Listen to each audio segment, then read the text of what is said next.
Hello, friends. I hope your walk is going smooth, and if it's not, remember, keep your eyes forward. Today I want to talk about the three voices. Some of you will know what I mean right off the bat by this, but we all have these three voices in our head. You may not want to admit it, but you do. Because, listen, have you ever felt like you're being pulled in three different directions at the same time? Like one part of you just wants to do what it wants. No filter, no guilt, no waiting. And then there's another part. It's scolding you, telling you, hey, you can do better, you can be better. You need to act right, you need to rise above this. And then there's that third little voice, stuck in the middle, trying to hold it all together so you don't snap. That's not you being confused or messed up, my friends. That's not failure. That's the human condition. Freud had a name for this. The id, the ego, and the superego. Three voices inside every one of us. And if you've ever tried to grow spiritually, to break a habit, calm your mind, or even make better choices in everyday life, you've already felt all three of them at war.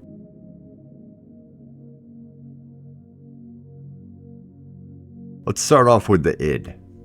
It's that raw craving. The id is the part of you that doesn't care about the future. It doesn't care about consequences. It wants what it wants right now. It's that part that connects us to our animalistic side. It's not evil. It's survival. It's instinct. It's that part of you that says, I'm hungry, I'm horny, I'm angry, I'm impulsive. You see something you want, the id says, take it. You feel pain, the id says, escape it. You get lonely, the id says, distract yourself. Anything but sitting with this. It's the voice that says, screw the diet, text your ex-girlfriend, call in sick, say it even if it's cruel, do it, feel good, right now. It's loud and it doesn't care about your goals. It doesn't understand patience. And it doesn't even know what guilt is. It just wants to feel better. Then you've got the superego, that inner judge, that voice of morality and rules and ideals. It's where all the shoulds and should nots live. Not because they're always right, but because you were taught they were. The superego is basically that nagging voice in your head that picked up all the shoulds and judgments from growing up. From your parents, your neighborhood, your church, whatever. It's the conditioning, the programming. It's that part of you that's constantly keeping score and telling you when you're screwing up. It's like having this relentless inner critic that never takes a day off. It'll hit you with stuff like, you're being lazy. You should have seen that coming. That was stupid. You're not trying hard enough. Who do you think you are? It's that voice that makes you feel guilty for taking a break, ashamed when you mess up, or like a fraud when things are going well in your life. And in your spiritual walk, that's the tricky part right there, bro. Because in your spiritual walk, a lot of people actually think that this harsh voice is their higher self, or their consciousness guiding them towards being a better person. Because I know I did. I thought that. I thought the superego was my higher self, and it led me astray for so long.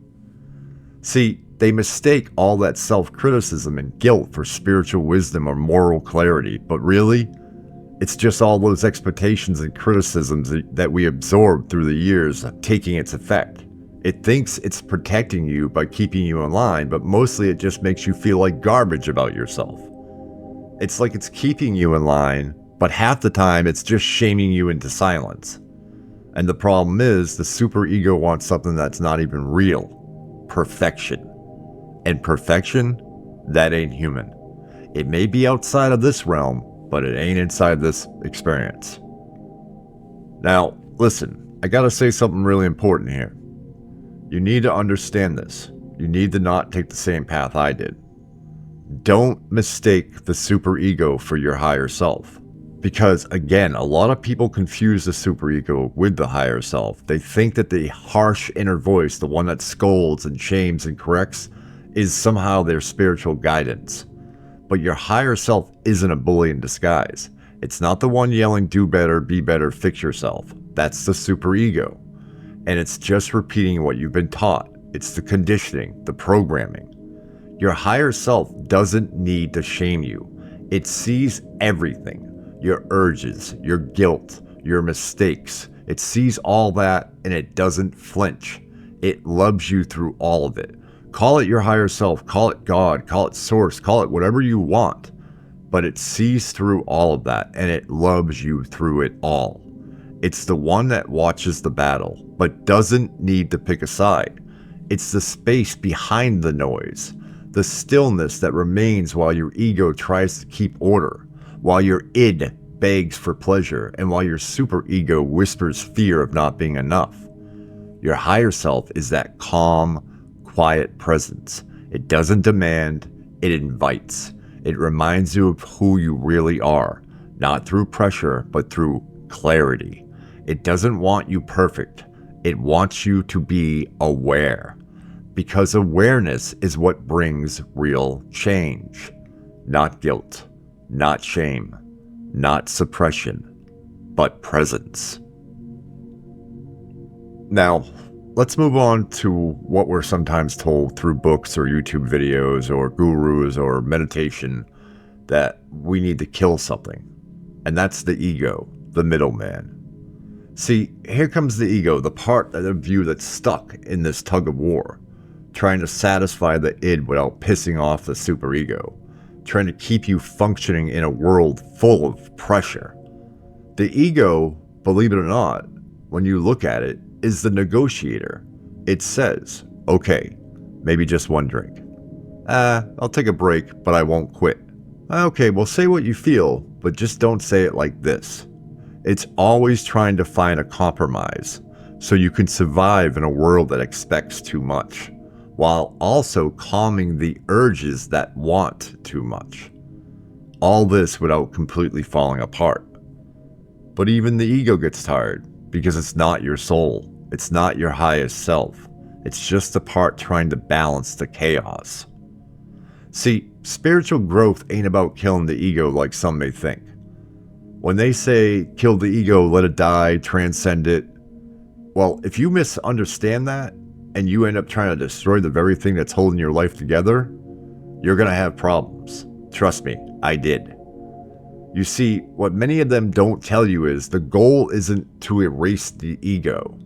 It's to understand which of these three are speaking through you. The good, the bad, or the ugly. So you need to pause and you need to ask yourself, that craving, what is that? That's your id. That fear of being bad, what is that? That's your superego. What about that middle voice just trying to keep the peace? That, my friend, is your ego. Listen, spiritual growth is not about pretending you don't feel desire, because desiring to end desire is just that, desire. It's turtles all the way down, folks. But instead, it's about seeing that desire clearly and choosing how to respond. It's not about forcing yourself to be morally perfect. It's about realizing that guilt and shame are poor teachers, and that awareness is the best teacher overall.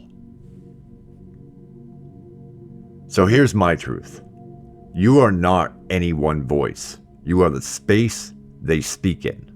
You are not your id. You are not your superego. And you are not even your ego. You are the one watching all of them. The one that hears the craving, feels the guilt, and still has the power to choose. You're the awareness behind the noise. You're the space those voices echo through.